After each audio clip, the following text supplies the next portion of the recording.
Welcome to another stock tier list. Today we'll be reviewing dividend kings, which are those companies which have been paying and growing their dividends for over 50 consecutive years. Now, since we're talking about dividend paying companies, we'll be analyzing them on different criteria than we usually use, and here we'll be using their current dividend yield, their dividend safety score based on information from World of Dividends, which I'll be linking down below, and their dividend growth rate.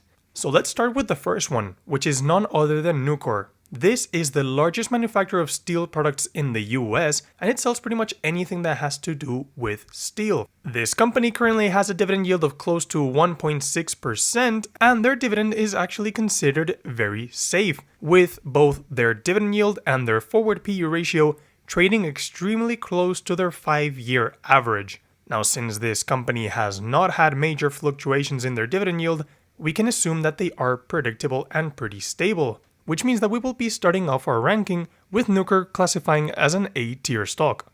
Next in line is PepsiCo, and before even introducing the stock, we all know this deserves an S tier. Now, PepsiCo is one of the longest standing companies, as we all know it started pretty much because of Pepsi drink. However, now it is home to over 20 brands that generate a lot of revenue, including Gatorade, Mountain Dew, Quaker, Lay's, Cheetos, and even Rockstar. This company is so large and has such a wide variety of products that it is very difficult for it to have very bad quarters, and recently in their latest earnings they actually over-delivered.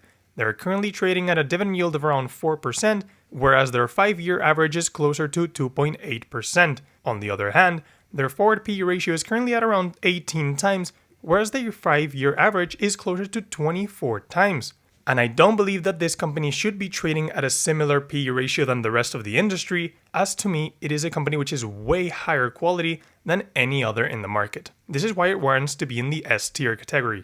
By the way, I forgot to mention we're not considering every single dividend king that exists because there are over 55 companies, so here we're just taking into account a selection of the most famous or the best companies inside this category.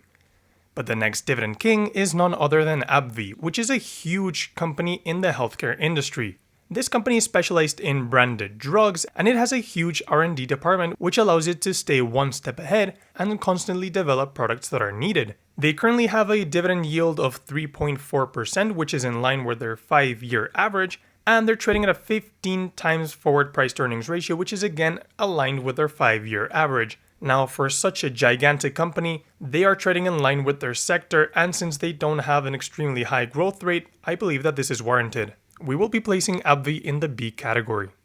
And conveniently, next in line is none other than Abbott, another healthcare giant.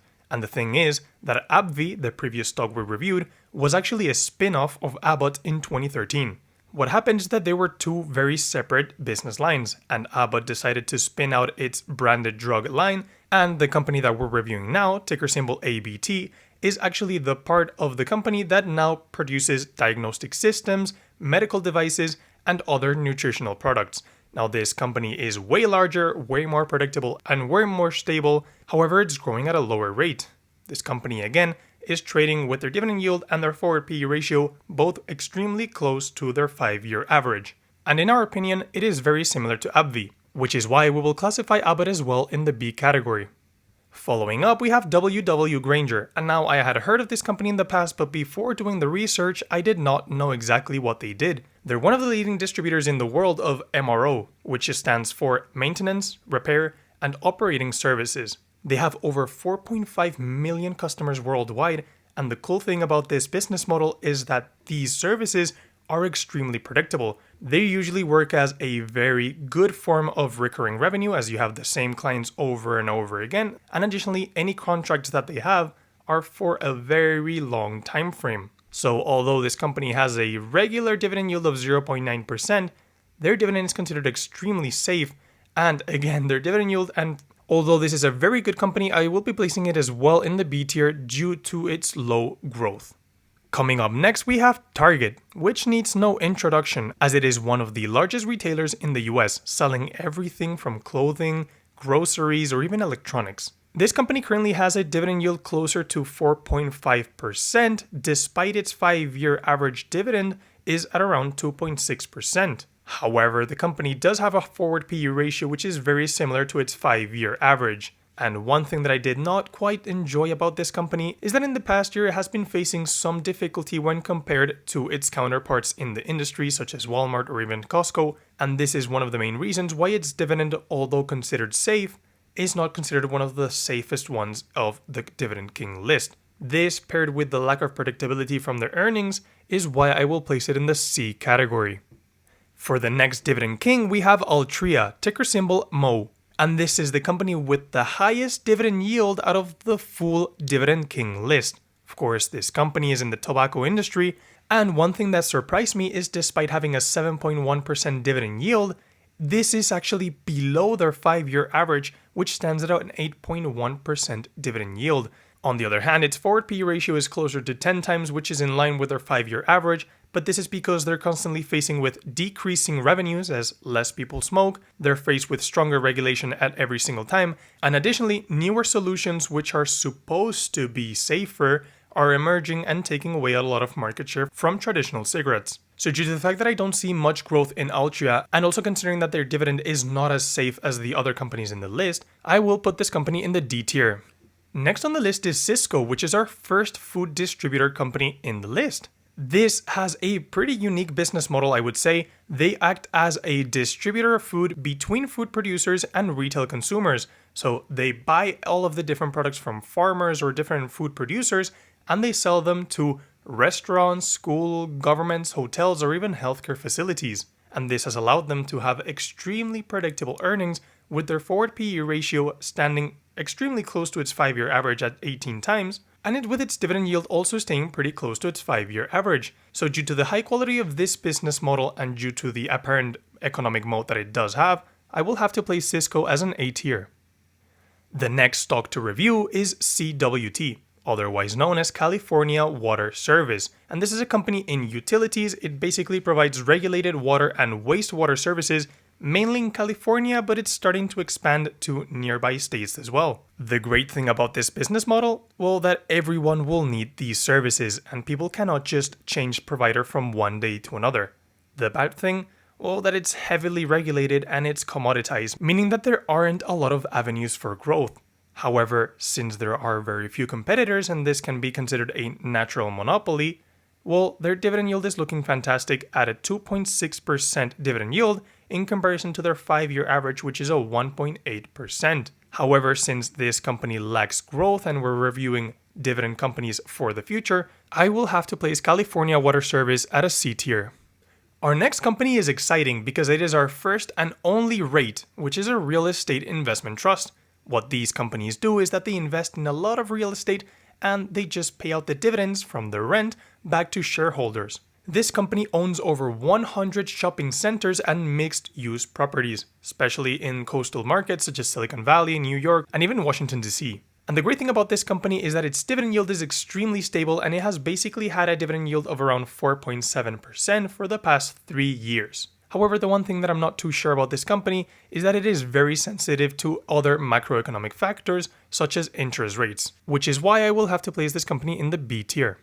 Next in line is Hormel Foods, which is basically a global food company which offers branded fresh meats, refrigerated meals, and other type of foods. Currently, they have a dividend yield of 3.7%, which is way above their 2.4% 5-year average. And their forward PE ratio is just under their 5-year average. We're going to have to place Hormel in the B tier. The next Dividend King is Colgate-Palmolive, ticker symbol CL, and this company has not only been paying a dividend but growing it for over 61 consecutive years, having a current dividend yield of 2.3%, which is just in line with their historic dividend yield, and having a forward PE ratio of around 25 times, which is again very close to their forward PE ratio during the past 5 years. So due to mainly their stability, we can actually place this company in the A tier. Next one on the line is Coca-Cola. This company needs no introduction. Probably everyone in the world knows their brands as they're present in more than 200 countries with Coca-Cola, Diet Coke, Sprite, Fanta, or even Minute Maid. Now their dividend yield is 2.9%, which is close to historic, and their forward PE ratio is also close to historic, trading at around 23 forward PE ratio. However, their dividend is not as safe as the previous companies. I will have to place Coca-Cola in the A tier. Now let's talk about Marzetti, ticker symbol MZTI. This company manufactures and sells specialty food products to retailers and also restaurants in the US. So they have a lot of different brands which they sell directly to companies and restaurants, but additionally they also manufacture the dressings and sauces for companies such as Olive Garden, Buffalo Wild Wings, and even Chick-fil-A. I'm guessing you at least know one of these three, right? They currently have a dividend yield of 2.2%, which is a bit higher than their historic. Having said that, this dividend is extremely safe. However, one thing that I don't really like about this company is that it is not growing at a pretty fast pace, which is why I cannot give this company an A tier and will have to put it in the B tier. Coming up next, we have a company which is going to go straight to the S tier, Johnson & Johnson. This is probably the world's largest pharmaceutical company, and it also produces medical devices. Now, they currently have a dividend yield of 3.3% compared to a 5-year average of 2.7%. And their forward PE ratio is sitting close to 15 times, where in the average it's been trading at around 16 times, so it could be considered undervalued at current levels. Next we have KVUE, which, funny enough, it is a company which was separated from Johnson & Johnson in 2022, so it's very recent as a standalone company. This is composed of mainly the segments from Johnson & Johnson which relied on self-care, with products such as Tylenol, Zyrtec, Listerine, or even Band-Aid. However, KVUE has a higher dividend yield of 4%, which at times has been growing at a faster CAGR. However, since it's less predictable and less stable, this company will have to go in the A tier. Coming up, we have Genuine Parts Company, GPC, and we did a video on this company not long ago talking about how undervalued it had become. They basically distribute replacement parts for both the automotive and the industrial machinery markets. They have managed to become a very established company in a leading industry without being affected as much by the cyclical nature of the automotive industry, as cars may not be sold every single year to a lot of customers because it depends a lot on the economic cycle. However, repair parts are less of a thing that you can put off because you usually buy them when you need them, and it's less cyclical as people cannot just delay that purchase as their car or their machine just won't work properly if this purchase isn't made. Now, their dividend yield is currently 3.3%, which is pretty high when comparing to their 2.7% 5-year average, and their dividend is not as safe because they're still a little bit cyclical. Adding this to the fact that they have relatively low margins and low growth, I will actually have to put this company in the C tier. Next in line is Procter & Gamble, one of the big ones. This company, as we've said, is the clear leader in everything related to personal and household care, with products such as laundry detergents, baby wipes, paper towels, cleaning products, shampoos, and other consumer goods. Now, they currently have a dividend yield of 2.7%, which is close to 5-year historic, and I believe that this company could also be considered an S tier. AMR, otherwise known as American States Water, is a utility company which again provides water services in California. Additionally, they also manage the water and the wastewater for a lot of different military bases around the US under 50-year contracts, which gives their revenue a bit of stability and predictability. They currently have a dividend yield of 2.4% compared to their 5-year average of 1.8%. However, since this is in a highly regulated market, I will have to place it in the C tier. Next, we have one of our portfolio holdings, which is SPGI, otherwise known as S&P Globals. Now, this company has two different types of business. On the one side, it has credit ratings, which is a very fast-growing but very cyclical line of business, and on the other side, it has analytics and data, which is more predictable and a great source for recurring revenue. So this second side is the one that allows them to maintain this 0.7% dividend yield, which is right in line with their 5-year average. This dividend is considered as one of the safest in the market as it has a very low payout ratio. However, as the dividend yield is so small and we're actually rating dividend companies, I will have to place it as a high A. The next dividend king we have is Walmart. And should I even introduce this company? The world's largest retailer with over 10,000 stores, having a 1% dividend yield, which is considered, of course, extremely safe. However, this dividend is trading extremely low when compared to their 5-year average of 1.5%. And when we put this together to the fact that the company is actually trading at a 36 forward PE ratio when its 5-year average has been at 24, it actually seems like this company is trading at a very hefty valuation, which is why I will have to place it as well as a high A tier. Next, we have ADM, or Archer Daniels Midland, which is a global leader in agriculture. They basically buy and process crops like corn, oilseeds, and wheat into products such as vegetable oil, protein meal, which are then used for food, beverages, and animal feed. Their dividend yield is 3.8%, and this dividend is considered relatively safe. However, this dividend, which is not 3.8%, has been trading at a 5-year average of 2.5%. So it currently has a dividend yield which is way higher than its actual average. ADM for me is a clear B tier. We're almost at the end. Now we have KMB, which is Kimberly-Clark. And have you ever heard of Huggies or Kleenex?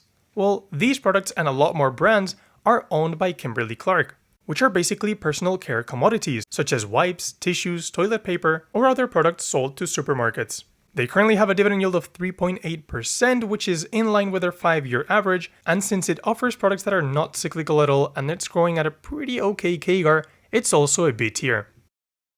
And now, last but not least, we have Automatic Data Processing, which is ADP, and it is a company which offers a cloud-based software which helps businesses manage their payroll, their benefits, and anything related with HR. They currently have a dividend yield of 2%, which is right where their 5-year average is, and the same happens with their forward PE ratio. Since this company is enjoying of high switching costs, which are part of its economic moat, it has pricing power, and its revenue is mainly recurring, this, to me, is a clear S tier. Now, having said that, thank you for watching. If you enjoyed the topic, please leave more ideas down below so I can actually make videos that you want to see. And as always, join the Patreon for extra content, and I'll see you in the next one.